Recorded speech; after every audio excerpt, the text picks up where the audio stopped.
ካንሰር አደገኛ የሆነ በሽታ ነው።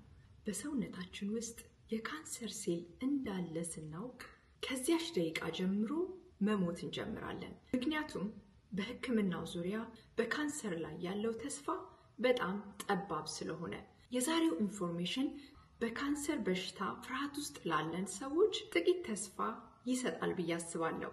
ያም ጾም ነው። እንደሚታወቀው ጾም በተለያዩ ሃይማኖቶች ፕራክቲስ ስናደርገው የቆየ ነው። ጾም አዲስ ነገር አይደለም። ጾም ካንሰር እንዳንያዝ ወይንም ደግሞ ካንሰር ከተያዘን በኋላም ቢሆን የካንሰርን ሴል ለማስወገድ ከፍተኛ ሚና ይጫወታል።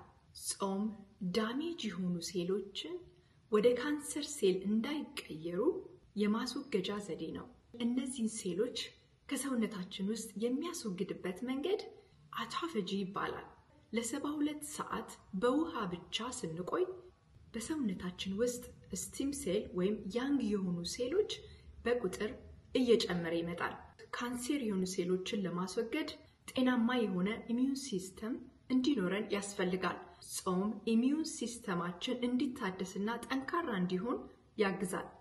በ2016 የኖቤል ተሸላሚ የሆነው ዶክተር ዩሺን በምንጾምበት ጊዜ አውቶፋጂ የሚባለውን ፕሮሰስ እንደሚያደርግ ይናገራል። አውቶፋጂ የግሪክ ቃል ሲሆን በቀጥታ ወርዱን ስንተረጉመው ራስን መብላት የሚለውን ትርጉም ነው የሚሰጠን። ምንም አይነት ምግብ ስለማይመጣ እነዚህ ዳሜጅ የሆኑ ሴሎችን በመብላት ያስወግዳቸዋል ማለት ነው።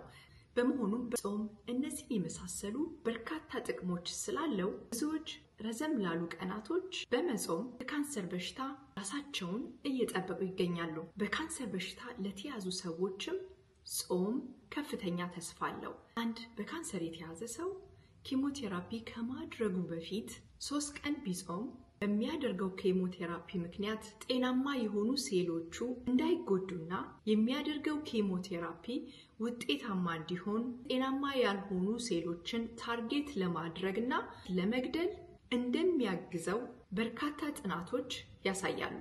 ከኬሞቴራፒ በኋላ ደግሞ 3 ቀን ቢጾም ጤናማ የሆኑ ሴሎች ሰርቫይቭ እንዲያደርጉ በፍጥነት እንዲድኑ ያግዘዋል።